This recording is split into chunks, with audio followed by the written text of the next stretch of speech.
Well, I know it's been over a month since I uploaded, but sometimes life comes at you fast.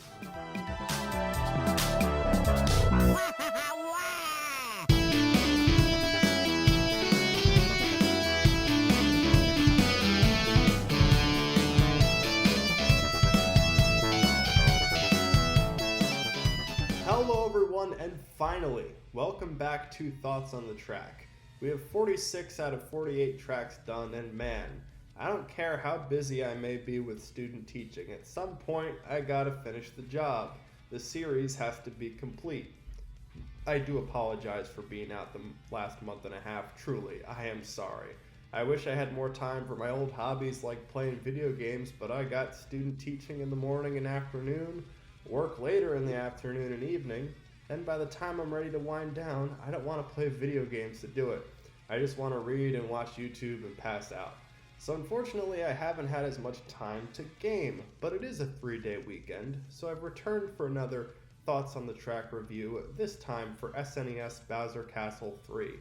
We are truly getting towards the end of Wave 6 of this Mario Kart 8 Deluxe Booster Course Pass. Now there's two directions that Nintendo could have gone with this.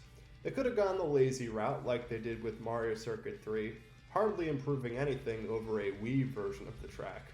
Or they could go all out, kinda like they did with the GBA tracks in the first DLC package many moons ago. Well, I'm happy to say they went much more with the all-out package, and that was what was chosen. So let's discuss all the virtues of SNES Bowser Castle 3 while nitpicking the few bad things, shall we?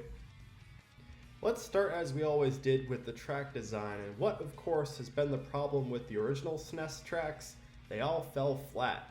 I mean, it's excusable given the graphical limitations of the time, but many of the times an SNES track is recreated, they still feel pretty flat. Not the case here.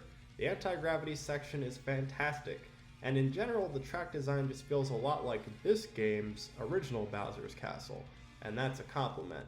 I will say my big nitpick comes right away with the first turn, where the gray area between in and out of bounds quite literally seems like a gray area, and it's hard to see where to make that turn. Those jumps that follow, you can fall off of it if you're not careful, but as the kids say, that's a skill issue. Beyond the somewhat treacherous beginning though, the middle and end of the track make you feel awesome. You're whipping around thwomps and bony piranha plants, getting those purple drift boosts in, and just having a lot more fun than you would with a typical Super Mario Kart track.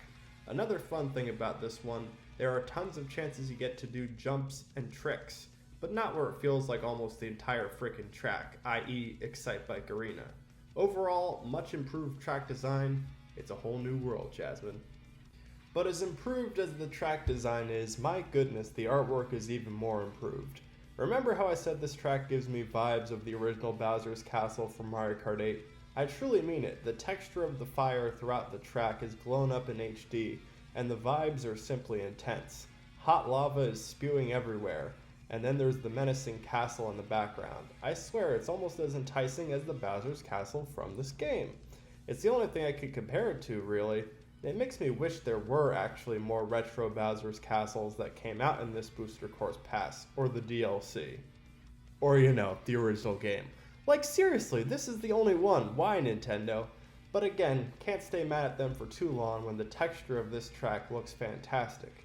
You're surrounded by these brick walls and torches. I don't know, it all feels intimidating, but in a very cool way.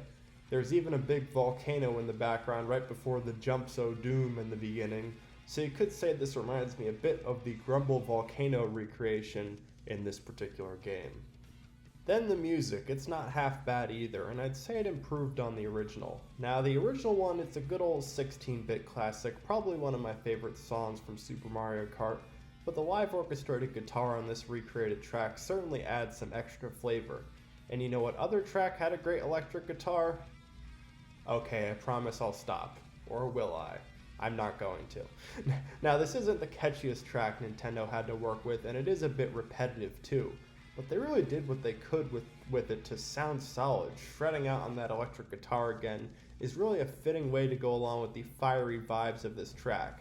Now is this as good a song as, the one from our old friend over here? No, but does it fit the theme better? It actually does, as the vibes are more dark and sinister. My one critique of the music would be the beginning of the song, or the interlude between that main guitar riff. It just sounds kinda hollow and muted to the point when the guitar actually comes in, you're like, oh, alright, now there's the music. It's another nitpicky thing though. Overall, as you may expect, my grades for SNES Bowser Castle 3 are quite high. When it comes to the track design, I give it a 9 out of 10.